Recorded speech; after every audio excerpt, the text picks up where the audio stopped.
Hi Year 7s, today we are going to be looking at improving our thesis statements. So this means having a really strong argument, whether that's for a short response, a paragraph or an essay. So what is it? It's a sentence or sentences that clearly and concisely indicate the main point or argument of your essay. It should be clear and definite, and it needs to answer the question. So why is it important? Well, number one, you use this statement to guide the writer.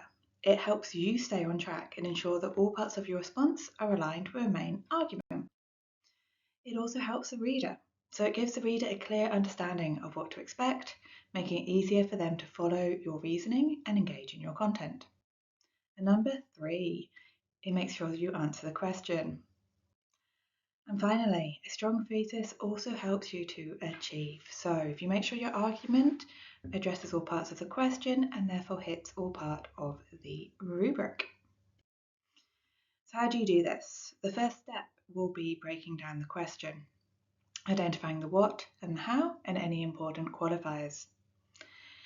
You need to make sure you read the text, be it a visual text, watching the film, watching a documentary or reading a section of writing.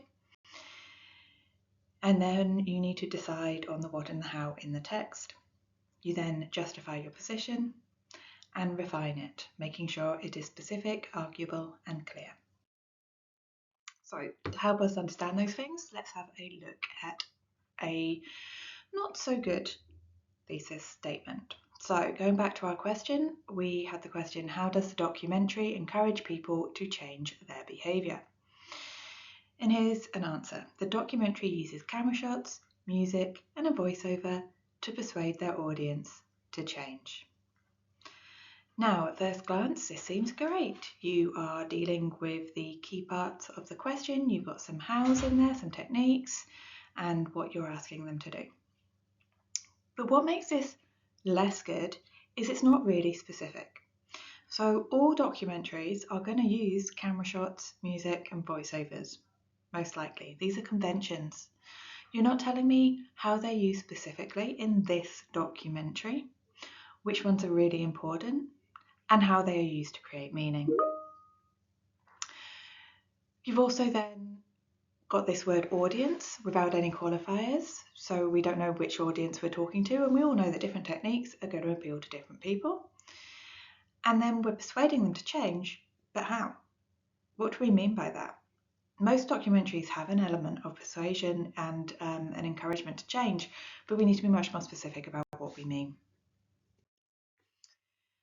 Here's an example from a different type of text with a much more specific thesis. So if the question was, how does the text use language and structural features to engage an audience? In order to engage an audience of homeowners, the structural features, including tables and paragraphing, emphasize the cause and effect of different renovations, while the rhetorical devices challenge the audience to do more to protect their home. So we have the audience identified, we've got the different techniques identified, much more specific. Here's another one. The structural features of the text, including subheadings, page layout, and paragraph length, are specifically designed to lead an attention-poor audience through a complex argument. So again, really identifying why and how those techniques are being used and who for. So here is a poster for a documentary which actually follows on, is by the same guys who produced one that you watched. And if we looked at the question, how is the text constructed to achieve a particular purpose? A not so good thesis might say, the poster uses camera angles and symbolism to appeal to get people to watch the film. Right? It's got some bad grammar happening there, and we don't have a clear audience, and the techniques, we don't really know how they're being used or why they're being used. So it's your turn. Pause the video now, and I want you to have a quick go at working out what you might write. Take some time, annotate the image, work out what you think is some of the key features.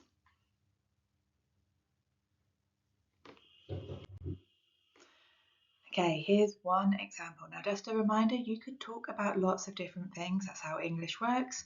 So if you have something different, that's fine, as long as it is as specific, as engaging, and really tells us about the text and the question. So the poster creates a positive, hopeful message of the future through the body language of children, cartoon graphic effects, and bright colour and lighting, to encourage an audience of children and parents to watch the film as an uplifting experience. Take a moment and have a think about all the different parts that have been included there. Okay, once you have done this, what's next? Well, you need to go back to the place in your introduction where you write your argument. And I want you to have a go at crafting it to make it more specific, more engaging, making sure it's talking about this particular documentary and really shows your understanding of the choices made in the text.